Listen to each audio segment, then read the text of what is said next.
Julle, ek sit by hierdie pragtige Newskin Innovation in Parel met 'n baie ou hand van Newskin Innovation. Anne-Marie, dit was Nelspruit en Kaapstad en nou sit sy hierso. Ons is baie jaloers dat sy hier is. En sy is 'n rede hoekom ek so voel ek ook. Dis belangrik om te invest in ons somatoloog. Want hulle het soveel passie. As jy enige ander plek gaan probeer werk, dan wil jy altyd terugkom na Newskin Innovation toe, juis as gevolg van die tegnologie wat ons het. Anne-Marie, ek dink jy verdien om Slovenië toe te gaan.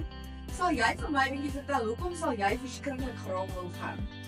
Maar vir my het elke veld 'n storie en met vertel nou verander ons die storie. Daai is 'n oulike manier om dit te doen. Ja, so almal van ons kan beter lyk, jonger lyk en ja, vir my is dit ek hou van die tegniese gedeeltes wat gaan saam met die later en dit sal vir my amazing wees om te kan weet presies wat daai masjiene waarmee ons werk, wat hulle kan doen en hoe dit doen. So ek wil die slim breine van Piet in Slovenië. Dit klink vir my amazing. Ek weet ek het al baie keer vir Anne-Marie gevang wat sy sommer net self haar eie protokols uitwerk. Want sy sit ook beslis geen behandeling in die spesifieke boksie wat daar vir hulle voorgeskryf word of geleer word in die begin nie.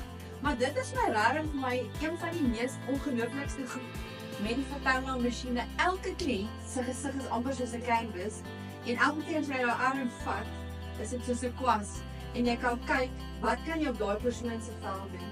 So Anne-Marie, regtig waar ek voel jy verdien dit om te gaan. Hoeveel jaar is jy nou al eintlik in die industrie met Newskin Innovation weer mekaar? Ja, in die industrie is ek 25 jaar en Newskin Innovation is nou my 4de jaar. Wow, dis amazing. So guys, julle moet vir haar kom stem, julle moet vir haar kom ondersteun en hier kom uitvind wat julle moet doen om haar te help om Slovenië toe te gaan. maar voor gaan. Ja, wat wil jy doen? Dis nog geen mamma. Sy is baie positief. Ek hou daarvan.